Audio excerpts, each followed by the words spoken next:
Hey guys, this is Faster U4 brought to you by FitLab, Tailwind Nutrition, Biomax and Capital Cycles. You're a cyclist, you want to go faster? Let's giddy up.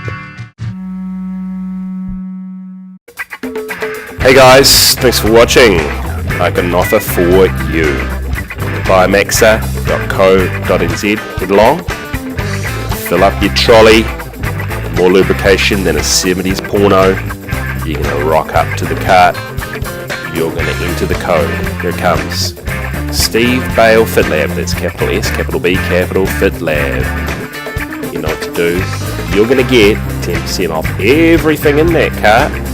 You're going to take a knife. You're going to get 10% off it. You're going to pay that much less. And also, it's going to get to your door for free. It's going to save you a bunch.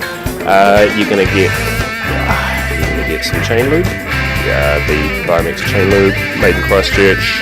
It's outrageous. It sticks to your chain in winter like nothing else. The bio grease, the degreaser, the bike cleaner, and my personal favourite, of course, the chamois cream. Style for money down pants. Biomax.co.nz. Steve Bale FitLab. 10% off everything. Plus free shipping. Enjoy, guys. Fast you full. Hey, I went out and had a good ride with a good friend of mine today. And I tried a new thing, which was to record the power data, DC Rainmaker style, with two different power devices, and see how it went, to see what the accuracy, well, the comparison was like. So, you can't actually know necessarily how accurate the power meters are.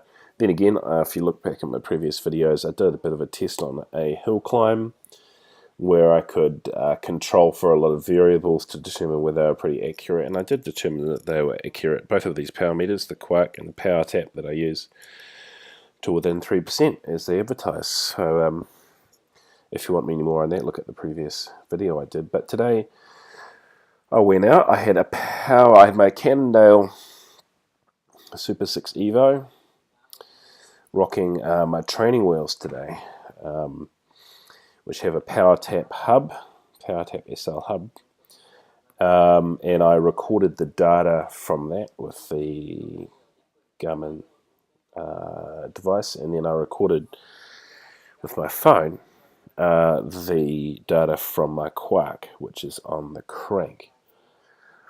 And if I was going to make, so I really wanted to see from this, the most important question was, what we should see at the end of a long ride, you would ideally want the power it recorded to be exactly the same, or so you'd think, but you wouldn't actually want that, because the Power Tap, because it's downstream in the power chain, it's measuring the power at the hub, you should expect to see about 3% less, something like that, power recorded on the Power Tap than you would in the Quark, which is recording power at the crank. And so it was really interesting to be able to test it over a really big piece of data like this. So you can see here today we went out, we did a loop around the acres here, and we were mostly in our endurance zones. We hit up the hills and some little pain train intervals at lactate 3, but you can see there's a 160 kilometer bike ride. For some reason, here's the other data. This is the Quark data. I don't know, for some reason that records it as 161.3 Ks. I guess that's just because that's recorded on the iPhone, whereas this power data for the Power Tap is recorded on the using the different GPS data that's coming into the Garmin. I mean, it's the same GPS data, but however it's analyzing the data is giving a slightly different number there. It doesn't matter. So 5 hours 34 minutes moving time, and again, I mean, this on the Quark measures it slightly differently. Don't know why. It's just the algorithm that's built in there, I guess. But here's the real important numbers that I wanted to know about down here.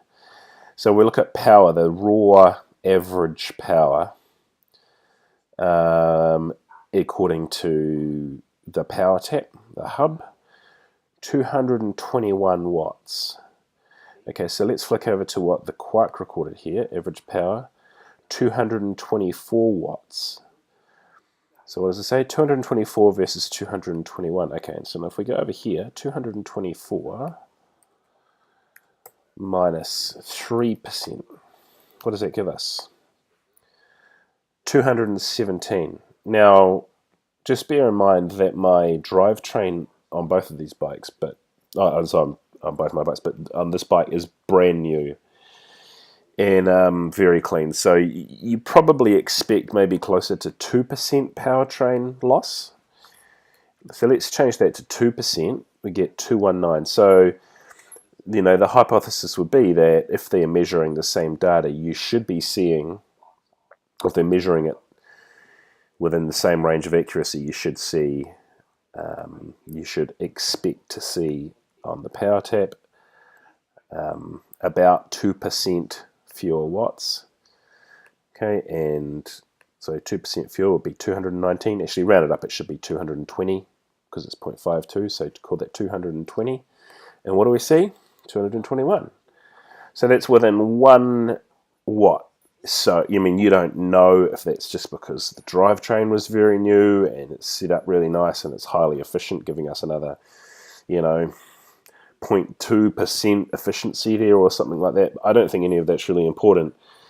The main important thing to take away from that is that is, it's highly accurate. I mean, that's brilliant over this big macro piece of data here. Why don't we, so as a whole, we can say that that's precisely in line within 1 watt of what we would expect, which is perfect. It's totally in the range of what we would expect to see. So that's good between the power tap and the Quark. The agreement is really good.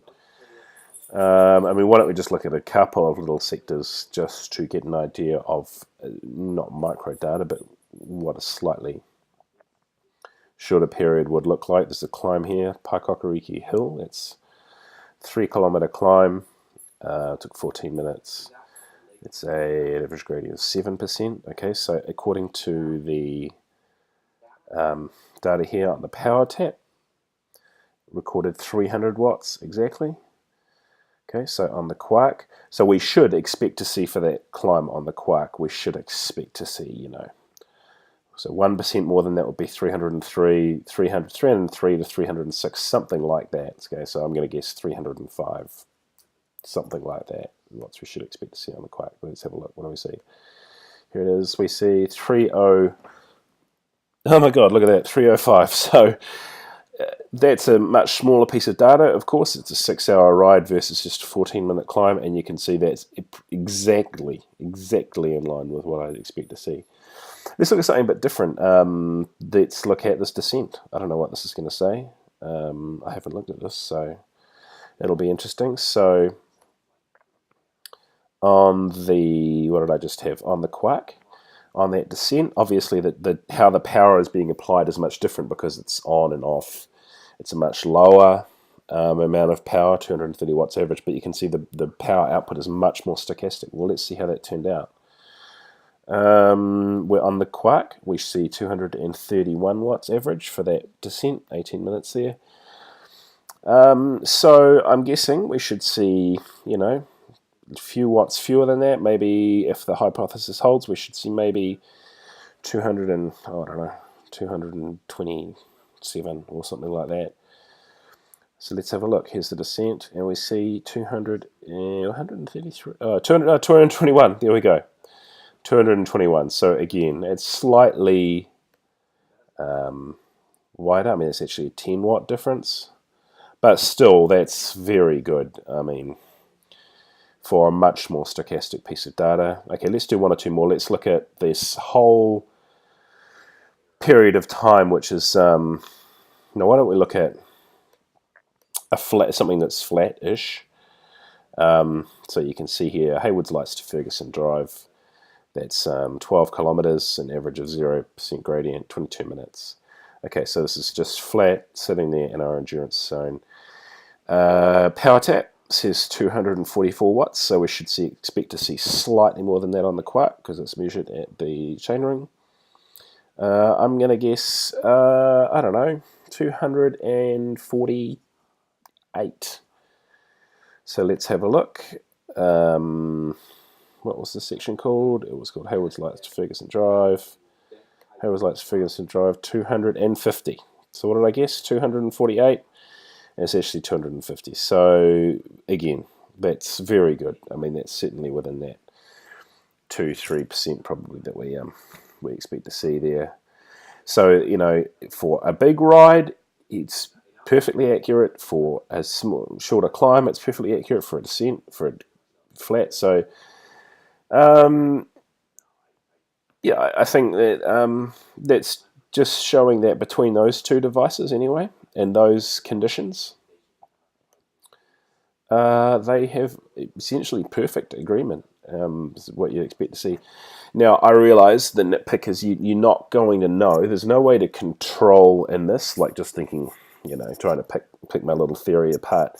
There's no way to know, of course, if the power tap's actually, if one of them is reading high or low, because you don't know if that difference is coming from the drivetrain or not. You see what I mean? Like it may be one of them is measuring higher, and it's actually the drivetrain difference isn't the thing that's accounting for that difference. But having said that, it totally accords with what you'd expect to see based on the hypothesis that the drivetrain is soaking up about 2 to 3%.